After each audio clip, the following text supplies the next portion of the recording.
Hi guys, so today I'll be talking about something that is very personal and ये मेरी एक बहुत personal experience है जो मैं आपसे शेयर करना चाहती हूँ। I would like firstly I would say you कि आप ना स्ट्रेस लेना बंद कर दो। आप किसी भी चीज़ की स्ट्रेस मत लो। फ्यूचर की, करियर की, इसकी, उसकी, किसने क्या बोला, किसने क्या करा, आपको क्या करना है, इससे रिवेंज लेना है, उसके बातों का बुरा लगा, इसमें क्या होगा, सब कुछ बंद कर दो। इसीलिए मैं ये कह रही हूँ बिकॉज़ हमें अब तक अच्छे से एजुकेट नहीं किया गया है या फिर हमें अब तक सेल्फ रियलाइजेशन नहीं हुई है कि स्ट्रेस क्या हमारे बॉडी में कर सकती है एंड स्ट्रेस के वजह से हमें क्या क्या चीज़ों से डील करना पड़ सकता है। गाइस, सो रिसेंटली मैंने अपनी ब्लड टेस्ट करवाई and I have been diagnostic with multiple deficiencies. So I'll be talking about my four great, yes, it is great for me because it has adversely affected my health greatly. तो वो बहुत important और बहुत crucial जो 4 deficiencies है जिससे मैं जूझ रही हूँ, I be talking about it today. So first is thyroid, second is vitamin D deficiency, third is vitamin B12 deficiency, and fourth is vitamin C deficiency. So everyone of us knows कि thyroid एक auto immune disease है और मैं इससे पिछले 12 साल से जूझ रही हूँ. लाइक मैं अपने कॉलेज डेज़ में थी तब, आई एम सॉरी, मैं अपने स्कूल डेज़ में थी तब when I got to know that I am having hypothyroidism. तो तब मुझे पता भी नहीं थी कि what is this और ये होती क्या है. सो डॉक्टर्स ने मुझे दवाई प्रेस्क्राइब करा एंड मैं उसे लेती थी और फिर मैं उसे छोड़ देती थी. तब मतलब मैंने उतनी इम्पोर्टेंस दी ही नहीं इस चीज़ को. And then all of a sudden क्या हुआ कि मेरे पापा ने बोला कि चलो let's get your blood test done. तो मैं गई and then my thyroid has peaked to 14 and then I was like अब क्या होगा. मैं डॉक्टर के पास गई. डॉक्टर वॉज़ लाइक कि आपका थायराइड तो 14 पहुंच चुका है and it is a very bad thing. फिर उन्होंने बहुत कुछ बोला. फिर मैं डॉक्टर के चेम्बर से जब बाहर निकली तो पापा के एक फ्रेंड से मुलाकात हुई.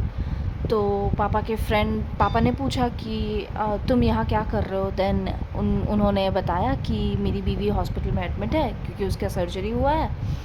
एंड तो पापा ने पूछा कि क्या हुआ है भाभी जी को, सर्जरी किस बात की हुई है. एंड देन ही सेड कि मेरी बीवी को थायराइड की इश्यूज़ है. तो उनका थायराइड का ऑपरेशन हुआ है और डॉक्टर ने बोला है कि उनकी वोकल कॉर्ड जो है या फिर उनकी जो वॉइस है वो पहले की तरह नहीं होगी. अगर भगवान ने चाहा, बाय गॉड्स ग्रेस, तो उनकी वोकल कॉर्ड नहीं जाएगी बट उनकी आवाज़ में प्रॉब्लम आ सकती है. And then my father was immediately, मुझे तो कुछ बोलना ही है नहीं, ये देखिए मेरी बेटी का अभी उनका थायराइड 14 हो गया है, आप समझाइए उनको, अगर आप कुछ समझा सकते हैं तो उनको. एंड देन वो अंकल इज़ लाइक देखो बेटा, थायराइड की मेडिसिन लो, ये मजाक नहीं है and all. And trust me, मैं तब इतना डर गई थी, इतना डर गया. I was shivering. I was like मेरे पेरेंट्स ऑफेंड हो चुके हैं and what will happen to me. क्यों मैंने इसको सीरियसली नहीं लिया, क्या हुआ मेरे साथ, किस वजह से मुझे ये हुआ. एवरीथिंग वाज सो ब्लैंक, मुझे समझ में नहीं आया कि ये क्या हुआ. देन मैंने थोड़ी बहुत रिसर्च करी. एक्चुअली तब गूगल भी इतनी अपडेटेड नहीं थी. आई मीन AI तो आई ही नहीं थी. Yes, I am a millennial, so you can understand कि मैं ऑर्कुट के ज़माने से हूँ. तो तब मैंने गूगल सर्च करा and of course as we know Google ends up at dying, आप मर जाओगे. So I was very terrified. Then मुझे पता चला कि ये एक ऑटो इम्यून डिजीज़ है and there hasn't been any proven result कि ये कहाँ से होता है, क्या होता है एंड इसकी कोई क्योर है कि नहीं. सो फाइनली आई एक्सेप्टेड कि मुझे जो डिज़ीज़ हुई है उसकी कोई क्योर नहीं है, it is an auto immune disease, and दवाई लेके मैं उसके सिम्टम्स को मैनेज कर सकती हूँ, but there is no cure for it. So that from that very day, आप अगर मेरे वीडियोज़ देखोगे, like what I do in a random day, a day in my life, जो भी मैं शॉर्ट्स अपलोड करती हूँ, आप चाहो तो आप वहाँ जाके देख सकते हो. मैंडेट मेडिसिन्स में एवरी डे आप मुझे देखोगे कि I am taking thyroid medicines. That is a non-negotiable thing for me. Maybe till my last breath I'll be taking it. It's not maybe, I will be taking it. So guys, उसके बाद I started feeling बहुत digi feel करती थी, बहुत चिड़चिड़ी हो जाती थी, हर बात पे हर किसी को काटने को दौड़ती थी, and I was so unhappy with me. हर एक चीज़ की सल्यूशन मेरे पास थी, but then I use to like इतना चिड़चिड़ापन होता था, इतना प्रॉब्लम होता था, हर कुछ में मुझे प्रॉब्लम होता था. एंड आई वॉज लाइक कि कोई मुझसे बात करता था ना, मुझे एकदम like why am I seeing human faces, why I need to answer to humans. मतलब इतना मुझे प्रॉब्लम होने लगा था. तो फिर मैंने गूगल सर्च करा, मैंने अपना रिसर्च करा, मैंने ChatGPT सर्च करा, and then I got to know about some blood tests. तो मैंने वो ब्लड टेस्ट्स करवाई, and the blood tests were of vitamin D, vitamin B12, magnesium, and you know what, vitamin D came out, it was 10.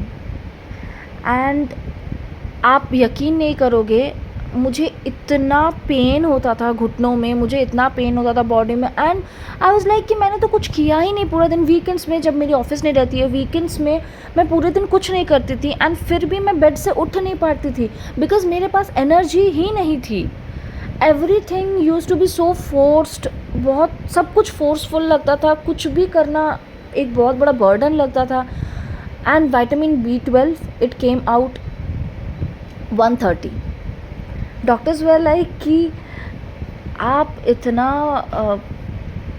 आप इतना active lifestyle maintain कैसे कर रहे हो, क्योंकि मेरे लाइफस्टाइल में हमेशा 5 आवर्स, यस 4.5 5 आवर्स की जर्नी होती है ऑफिस टू घर, घर to office, and it was very difficult for me. So guys, मैं इसीलिए आपको बता रही हूँ कि प्लीज़ हर एक चीज़ का स्ट्रेस छोड़ दो, specially diseases like thyroid, B12, D.